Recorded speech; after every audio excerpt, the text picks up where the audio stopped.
अल्लाह की तरफ जाता रास्ता बहुत तवील है।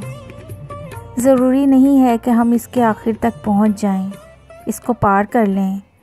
ज़रूरी सिर्फ़ ये है कि जब हमें मौत आए तो हम इसी रास्ते पे हों, चाहे लड़खड़ा रहे हों, चाहे गिर पड़ कर आगे बढ़ रहे हों, मगर इस सीधे रास्ते पे रहें।